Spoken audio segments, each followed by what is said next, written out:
আসসালামু আলাইকুম। এসএসসি 25 পরীক্ষার্থীদের শেষ সময়ের প্রস্তুতি হিসেবে উচ্চতর গণিত বিষয়ের জ্যামিতি অধ্যায়ের বিভিন্ন বিষয় নিয়ে আমরা এই প্লেলিস্টে মূলত আলোচনা করছি। এরই ধারাবাহিকতায় আজকের ভিডিওতে আমরা স্থূলকোণের ক্ষেত্রে পিথাগোরাসের উপপাদ্য সম্পর্কে আলোচনা করব। মূলত পিথাগোরাসের উপপাদ্য সমকোণী ত্রিভুজের জন্য প্রযোজ্য, কিন্তু এটিকে যদি আমরা সূক্ষ্মকোণী ত্রিভুজে অথবা স্থূলকোণী ত্রিভুজে ব্যবহার করতে চাই, সেক্ষেত্রে এটাকে আমরা উপপাদ্য না বলে অনুসিদ্ধান্ত বলতে পারি। অর্থাৎ এটা মূলত স্থূলকোণের ক্ষেত্রে পিথাগোরাসের উপপাদ্যের অনুসিদ্ধান্ত। তো এর আলোচনা শুরু করা যাক। শুরুতে আমরা অনুসিদ্ধান্তের বিবৃতিটা দেখে নিই। আমাদের বলা হচ্ছে স্থূলকোণী ত্রিভুজের স্থূলকোণের বিপরীত বাহুর ওপর অঙ্কিত বর্গক্ষেত্র, এইটুকু খেয়াল রাখবো। এরপর বলা হচ্ছে অপর দুই বাহুর ওপর অঙ্কিত বর্গক্ষেত্র দ্বয়ের ক্ষেত্রফল, এইটুকু খেয়াল রাখবো।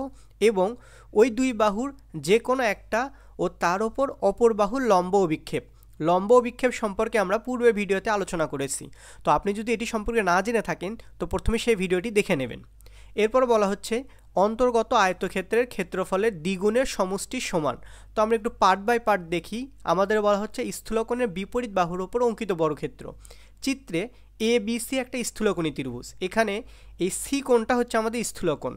তো স্থূলকোণের বিপরীত বাহু কোনটা? স্থূলকোণের বিপরীত বাহু হচ্ছে এ বি। তো আমাদের এখানে বলা হচ্ছে অঙ্কিত বর্গক্ষেত্র, তার মানে দেখতে হবে এ বির ওপর স্কয়ার।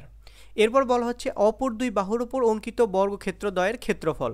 তো অপর দুই বাহু কোনটা কোনটা? একটা হচ্ছে এসি আর একটা হচ্ছে বিসি। তো আমরা লিখি এসির ওপর স্কয়ার প্লাস বিসির ওপর স্কয়ার। এরপর বলা হচ্ছে ওই দুই বাহুর যে কোনো একটা, অর্থাৎ এসি আর বিসির মধ্যে যে কোনো একটা বাহু ও তার ওপর অপর বাহুর, যদি আমরা বিসি বাহুটা নেই সেক্ষেত্রে বিসি বাহুর ওপর আমরা এসি বাহুর লম্ব অভিক্ষেপ নেব। তো একটু খেয়াল করে দেখেন, এইটুকু হচ্ছে আমাদের বিসি আর এটা হচ্ছে আমাদের এসি। এটা সি বিন্দু, এটা এ বিন্দু, এটা আমাদের বি বিন্দু। তো আমরা যদি বিসি বাহুর ওপর এসি বাহুর লম্ব অভিক্ষেপ পেতে চাই সেক্ষেত্রে আমাদের এ বিন্দু থেকে বিসির উপর একটা লম্ব আট করতে হবে, আবার সি থেকেও বিসির উপর একটা লম্ব আট করতে হবে। তো আমরা এ থেকে একটা লম্ব আট করি, এক্ষেত্রে আমরা বিসিকে বর্ধিত করি, এটা এসে আমাদের ডি বিন্দুতে মিলিত হলো, অর্থাৎ এক্ষেত্রে আমাদের লম্বটা হচ্ছে এডি, এডি লম্ব। আর সি বিন্দুর জন্য তো আমাদের সি বিন্দুই হবে। তো এক্ষেত্রে আমাদের এসি বাহুটার লম্ব অভিক্ষেপ হবে আমাদের এখানে সিডি, অর্থাৎ আমরা বলতে পারি বিসি বাহুর ওপর এসি বাহুর লম্ব অভিক্ষেপ সিডি। তো আমাদের বলা হচ্ছে ওই বাহুটা এবং লম্ব অভিক্ষেপের অন্তর্গত আয়তক্ষেত্র। তো ধরেন এটা একটা আয়তক্ষেত্র, এই আয়তক্ষেত্রে একটা বাহু হচ্ছে আমাদের সিডি আর একটা বাহু হচ্ছে বিসি। তো এই দুইটা বাহু যদি হয় তাহলে আমরা যদি বলি আয়তক্ষেত্রের ক্ষেত্রফল কত, তাহলে আমরা কি লিখবো? BC into CD. তো বলা হচ্ছে তার দ্বিগুণের সমষ্টির সমান, তার মানে প্লাস 2 বিসি ইন্টু সিডি, তার কি সমান। অর্থাৎ স্থূলকোণের বিপরীত বাহুর ওপর স্কয়ার, অপর দুইটা বাহুর ওপর স্কয়ার প্লাস 2 ইন্টু ওই দুইটা বাহুর মধ্যে যে কোনো একটা বাহু এবং তার ওপর অপর বাহুর লম্ব অভিক্ষেপ, অর্থাৎ এই দুটো আমাদের গুণ আকারে এখানে রাখতে হবে। তো আমরা দেখেছিলাম সূক্ষ্মকোণের ক্ষেত্রে কিন্তু এই জায়গাতে মাইনাস চিহ্ন আসে, আপনারা এটা খেয়াল রাখবেন। আমরা যখন স্থূলকোণ বলবো তখন এই জায়গায় চিহ্নটা হবে প্লাস, আর সূক্ষ্মকোণের ক্ষেত্রে এই চিহ্নটা হয়ে যাবে মাইনাস।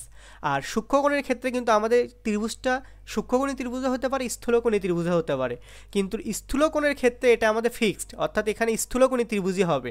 এখানে আমাদের সূক্ষ্মকোণী ত্রিভুজে কখনো স্থূলকোণ থাকার কোনো চান্স নেই। তো আমরা এই অনুসিদ্ধান্তের প্রমাণটা শুরু করি। অনুসিদ্ধান্তে প্রমাণটা একটু আমরা ভালো করে খেয়াল করে দেখি।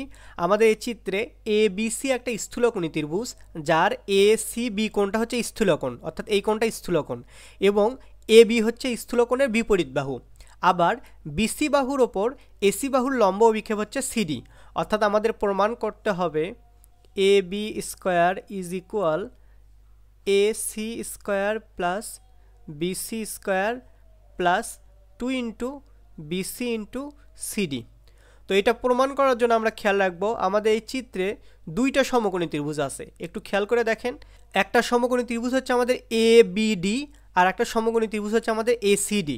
তো এখন কথা হচ্ছে এই দুইটা সমকোণী ত্রিভুজে আমরা পিথাগোরাসের উপপাদ্য ব্যবহার করব, কিন্তু কোন ত্রিভুজটা আমরা আগে ব্যবহার করব। তো আমি পূর্বেও বলেছিলাম যে ত্রিভুজ ব্যবহার করলে আমাদের এ বি স্কোয়ারটা আসতেছে, সরাসরি আসতেছে, সেই ত্রিভুজটা আমরা আগে ব্যবহার করব না, অন্য ত্রিভুজগুলো আগে ব্যবহার করে নেব। তো আমরা যদি এ বি ডি ত্রিভুজ ব্যবহার করি সেক্ষেত্রে এ বি হচ্ছে অতিভুজ, অর্থাৎ এই ক্ষেত্রে আমাদের এ বি স্কোয়ারটা সরাসরি চলে আসতেছে।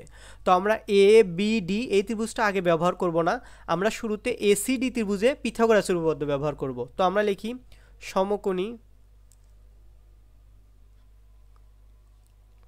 ত্রিভুজ এ সি ডি এ, আমরা যদি পিথাগোরাসের উপপাদ্য ব্যবহার করি সেক্ষেত্রে আমরা জানি অতিভুজের ওপর স্কোয়ার সমান অপর দুই বাহুর ওপর স্কোয়ারের যোগফল, অর্থাৎ আমরা লিখতে পারি এসি স্কোয়ার সমান A D square plus CD square.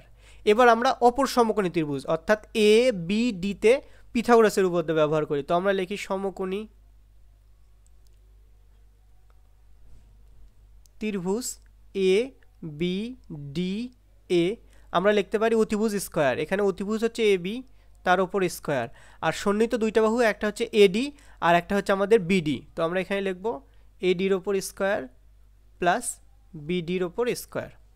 তো আমাদের এই নিচের যে লাইনটা পাইছি এই লাইনটা নিয়ে মূলত কাজ করতে হবে। তো আমরা এই লাইনটা আরেকবার লিখি, আমরা লিখে ফেলি A B square is equal AD square plus BD square. আমাদের প্রমাণে লেফট সাইডে আমাদের এ বি স্কোয়ার ছিল, আমাদের এখানেও এ বি স্কোয়ার আসছে, আর রাইট সাইডে আমাদের এখানে আছে এসি স্কোয়ার, অর্থাৎ এটা আমাদের আসেনি এখানে। তো আমরা এখানে এটাকে 1 নম্বর সমীকরণ ধরে 1 নম্বর সমীকরণ থেকে আমরা এডি স্কোয়ারের মানটা নিয়ে এসে এখানে বসিয়ে দিই। তো আমরা একটু দেখি সিডি স্কোয়ারের সামনে প্লাস চিহ্ন আছে, এই পাশে গিয়ে হবে মাইনাস, তো দেখতে হবে AC square minus CD square, এটা হচ্ছে আমাদের এই এডি স্কোয়ারের মান। আর এখানে বিডিটা দেখেন খেয়াল করে, এই যে এখানটা হচ্ছে বি বিন্দু, এটা হচ্ছে আমাদের ডি বিন্দু। তো বিডিকে আমরা চাইলে লিখতে পারি বিসি প্লাস সিডি, অর্থাৎ বিসি আর সিডি যোগ করলে তো আমাদের বিডি হয়। তো বিডির স্থলে আমরা লিখি বিসি প্লাস সিডি, আর বিডির ওপর যেহেতু স্কোয়ার ছিল এই জন্য পুরোটার ওপর আমরা দিলাম স্কোয়ার। তো পরের লাইনে আমরা শুরুর দুইটা ঠিকঠাক রাখি, AC square minus CD square plus, এটাকে আমরা ধরি এ, এটাকে ধরি বি, তো দেখতে হচ্ছে এ প্লাস বি হোল স্কোয়ার। তো আমরা এ প্লাস বি হোল স্কোয়ারের সূত্র ফেলাই, এ square plus 2 A B plus B square.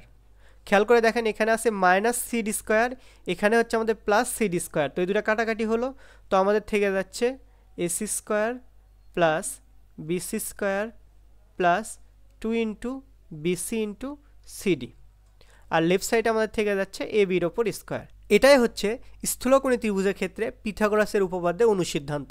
আপনারা একটু ভালোভাবে খেয়াল রাখবেন, এই সি কোণটা যদি আমাদের স্থূলকোণ হয় সেক্ষেত্রে আমাদের এই চিহ্নটা হবে প্লাস, আর সি কোণটা যদি আমাদের সূক্ষ্মকোণ হয় সেক্ষেত্রে এই চিহ্নটা হবে মাইনাস। কিন্তু কেমন হবে যদি সি কোণটা 90 ডিগ্রি হয়? এটা কিন্তু আমাদের প্রমাণের অংশ না, আমাদের প্রমাণ এখানেই শেষ, আমরা এখানেই লিখে রাখবো প্রুফড।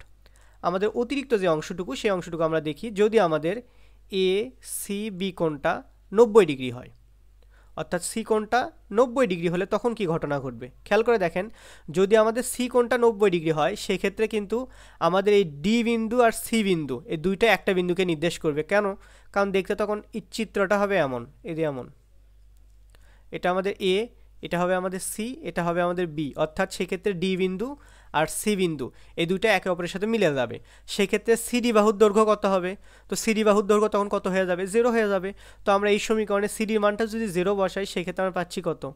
এ বি স্কোয়ার সমান AC square plus BC square, আর সিডির মান যেহেতু 0 তার মানে এই পুরোটুকু আর থাকবে না, অর্থাৎ আমরা বলতে পারি সি কোণটা 90 ডিগ্রি হলে দেখতে আমাদের হবে এমন, আর সি কোণটা যদি আমাদের সূক্ষ্মকোণ হয়, অর্থাৎ আমরা যদি এ সি বি কোণের মানটা যদি 90 ডিগ্রির চেয়ে ছোটো পাই, 90 ডিগ্রির চেয়ে ছোটো হলে সেক্ষেত্রে খেয়াল করে দেখেন আমাদের এই চিহ্নটা কিন্তু তখন মাইনাস হবে, এই চিহ্নটা হবে আমাদের মাইনাস। তার মানে কোনটা বড় একটু দেখেন, আমাদের দেখতে হবে তখন এমন এ বি স্কোয়ার সমান AC square plus BC square minus 2 into BC into CD.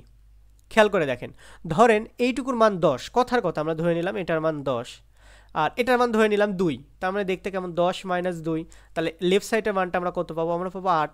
তো বলেন তো কোনটার মান বড়, এ বি স্কোয়ারের মানটা বড় না এইটুকুর মান বড়? তো অবভিয়াসলি আমরা বলতে পারি এক্ষেত্রে আমাদের এসি স্কোয়ার প্লাস বিসি স্কোয়ারের মানটা বড়, তার মানে দেখতে হবে এ স্কোয়ারের মানটা ছোট কারসে AC square plus BC square. আর যখন আমাদের এটা স্থূলকোণ হবে তখন এই চিহ্নটা কিন্তু হয়ে যাবে প্লাস, এই চিহ্নটা প্লাস হবে, অর্থাৎ তখন দেখতে হবে 8 সমান, সরি 8 হবে না, তখন এটা হয়ে যাবে 12 সমান 10 যোগ 2। তো এবার কোনটা বড় হবে? এবারে 12টা বড় হবে, তার মানে এ বি স্কোয়ারের মানটা বড় হবে, অর্থাৎ আমরা বলতে পারি এ সি বি এই কোণের মানটা যদি 90 ডিগ্রির চেয়ে বড় হয় সেক্ষেত্রে আমাদের এ বি স্কোয়ারের মানটা এসি স্কোয়ার প্লাস বিসি স্কোয়ারের চেয়ে বড় হবে। এগুলো মূলত আমাদের বোর্ড পরীক্ষায় যে সৃজনশীলগুলো থাকে, সৃজনশীলে অনেক সময় এটা আমাদের জিজ্ঞেস করতে পারে যে ধরেন আপনাকে এটুকু পর্যন্ত প্রমাণ করতে বললো, প্রমাণ করতে বলে তারপরে বলতিছে যে এসিবি কোণের মানটা এমন হলে কেমন ঘটনা ঘটবে, মানে এই দুটোর মধ্যে সম্পর্ক দেখাও। তো সেক্ষেত্রে আমরা এই সম্পর্কগুলো দেখাতে পারি। এভাবে মূলত আমরা স্থূলকোণী ত্রিভুজের ক্ষেত্রে পিথাগোরাসের উপপাদ্য ব্যবহার করতে পারি। ভিডিওটি সম্পূর্ণ দেখার জন্য আপনাকে ধন্যবাদ। আপনি যদি চ্যানেলে নতুন হয়ে থাকেন চ্যানেলটি সাবস্ক্রাইব করবেন। এছাড়া পড়াশোনা সংক্রান্ত যে কোনো প্রয়োজনে আমাদের হোয়াটসঅ্যাপ ডিসকাশন গ্রুপে আপনি চাইলে যুক্ত হতে পারেন। আপনার সময় সুন্দর কাটুক।